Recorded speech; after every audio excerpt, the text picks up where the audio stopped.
L'anno scorso Fiorentina-Lazio fu la partita della beffa per i biancocelesti, puniti nel finale da Gilardino dopo aver dominato per 90 minuti. Questa volta a recriminare sono i viola che protestano per un gol fantasma dello stesso Gilardino non convalidato da Brighi. Le due squadre si presentano al Franchi con il morale alle stelle. Più che la Lazio, che ha battuto 4-0 il Levski Sofia in Europa League, è euforica la Fiorentina, reduce dall'impresa sul Liverpool.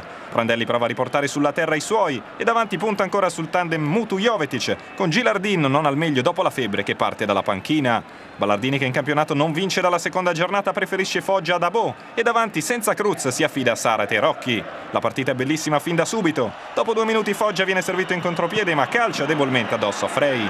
È una grande Lazio nei primi minuti. Al 13° Sarate va via sulla destra e mette in mezzo, ma la difesa viola si salva in qualche modo anticipando Rocchi.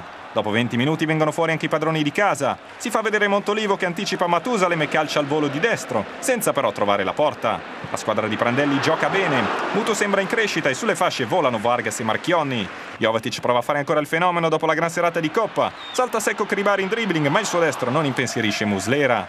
Molto attivo anche Montolivo, che al 35° prova il gran gol da fuori. Il suo destro non esce di molto. La squadra di Prandelli cresce nel finale, prima dell'intervallo ha 2 chance clamorose per passare meritatamente in vantaggio. Al 45° si crea una mischia, dopo la smanacciata di Muslera sul colpo di testa di Gamberini. La palla arriva a Zanetti che calcia a botta sicura ma sulla linea salva Baronio. La difesa della Lazio senza lo squalificato Kolarov e gli infortunati Diakite e Siviglia soffre e al 46° una discesa di Marchionni sulla destra a generare il panico. Sulla respinta di Muslera e Montolivo a sprecare tutto calciando altissimo. Si va a riposo con il pareggio che sta stretto a una grande Fiorentina. I ritmi non calano neanche nella ripresa, i viola fanno la partita, ma rischiano dietro perché Sarate e Foggia sono sempre pericolosi in contropiede. Al 13° l'argentino impegna Frey col diagonale. I ribaltamenti di fronte sono continui. Al 16° Mutu si conferma pimpante sulla sinistra e ispira per Jovetic, che di testa va vicinissimo al gol.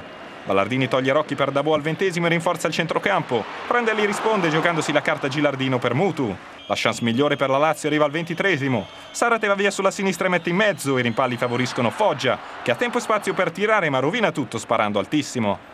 Errore incredibile del mancino numero 17. Il talento ex Regina Cagliari prova allora a riscattarsi con una giocata delle sue, ma sulla sua pennellata a giro da fuori un grande Frey salva il risultato. È l'ultima occasione per gli ospiti, che nel finale tornano a soffrire come nel primo tempo. Dopo gli ingressi di Jorgensen e Magny, ecco l'episodio contestatissimo dalla Fiorentina. Sul lancio di Comotto, al 33° Gilardino dribbla Frey e indirizza il pallone verso la porta. All'ultimo arriva però Radu a salvare. L'attaccante chiede il gol e dai numerosi replay sembra proprio che la palla sia entrata del tutto. Per Brighi non è così e la Lazio si salva.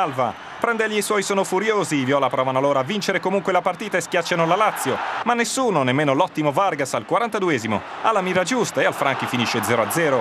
Considerate le tante palle gol da entrambe le parti, ci può stare il pareggio anche se è Prandelli a recriminare di più. I suoi però hanno ripetuto l'ottima prova di Champions e il tecnico deve essere soddisfatto, così come Ballardini che ha raccolto un punto importante nonostante le tante assenze.